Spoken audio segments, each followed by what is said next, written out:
Hey guys, welcome back to Trendy Gadget. Today we'll talk about why the 3070 isn't worth it now that the 3060 Ti is a thing. Let's head into it. The RTX 3060 Ti and RTX 3070. Nvidia is filling out its Ampere GPU lineup with the RTX 3060 Ti, the most affordable model yet. We'll compare it to its closest competitor and discover the type of performance you can expect from it. Our expectations of what the GPU is capable of were raised by Ampere. The highest end products, the RTX 3090, RTX 3080, and RTX 3070 exceed all of the previous generation's performance at a much lower price. Underneath these cards, the new RTX 3060 Ti slots closely match the outgoing RTX 2080 Super, but at a price of around $400. It brings enhanced ray tracing capabilities to the Ampere cores and AI-tuned sensor cores to bear, making this a card with severe potential in upgraded DLSS titles. And although the RTX 3070 itself is a very decent card, when compared to the amazing RTX 3060 Ti, it just isn't worth buying anymore, since the RTX 3060 Ti beats it in the most important categories. Let's look at them in detail. Number 3. Power and efficiency. The 200-watt TDP of the RTX 3060 Ti is one important feature. Reviews have found that this is a much less power-hungry version of the architecture of Ampere. On a 600-watt PSU, the RTX 3060 Ti will run happily, fairly standard in any gaming build. This implies that it's ideal for small form factor builds, or perhaps if, along with a GPU upgrade, you don't want to buy a new power supply. With Gigabyte offering true-to-slot thick models, cards from third-party manufacturers already bring hope for small form factor enthusiasts, while MSI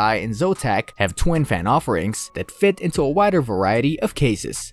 To make specific recommendations based on storage cases, we'll have to wait for full listings. But if your build features a small GPU bay, the RTX 3060 Ti is much more likely to have an option that suits you. There is a 220-watt power draw on the RTX 3070, but card manufacturers seem to have stuck with the RTX 3080's larger, cooler designs, which makes it difficult to find a compact card. Number 2. DLSS 2.0 and ray tracing. The RTX 3060 Ti has a fewer ray tracing and tensor cores, and when implementing this upscaling technology from Nvidia, this necessarily affects its performance. In short, it uses a neural network that has been trained from the game on very high resolution example frames, and upscales the desired resolution to a lower resolution initial render. Combining this with ray tracing, which is notoriously hardware heavy, makes the best of both worlds possible. Frame rates as if you were running a lower resolution, but image quality and effects as if you were using a much more powerful GPU. There are still relatively few titles that can leverage this function, but in games like Control and Metro Exodus, it's impressive. Where is he? 2 days before the proving and he goes off without me? He wouldn't do that. For instance, DLSS at 1440p enables Control to increase performance from 35 FPS running natively to 62 FPS, with ray tracing on a near doubling of performance. Due to the limited number of compatible titles, it is difficult to assess the value of this, but it's a very interesting technique, and if it becomes more widespread, it will see the RTX 3060 Ti punch well above its weight for years to come. In particular, DLSS 2.0 is supported by Cyberpunk 2077, making the RTX 3060 Ti the perfect price to performance option to experience that title at its best.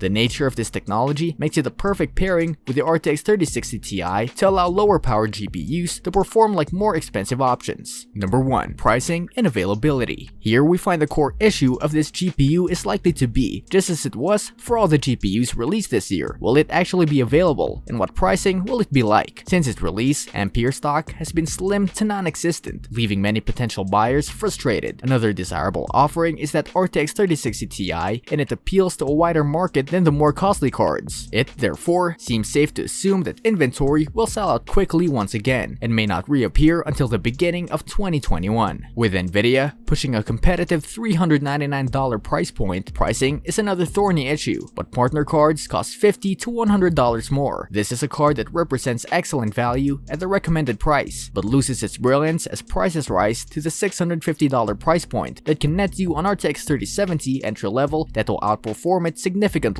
As always, buy at the correct price, refuse to reward resellers by denying them profit, and wait for availability if the stock disappears. A great value and long-lasting purchase will reward you. Is it worth paying $100 more to get Nvidia's RTX 3070 graphics card, or are you going to be just fine with the RTX 3060 Ti?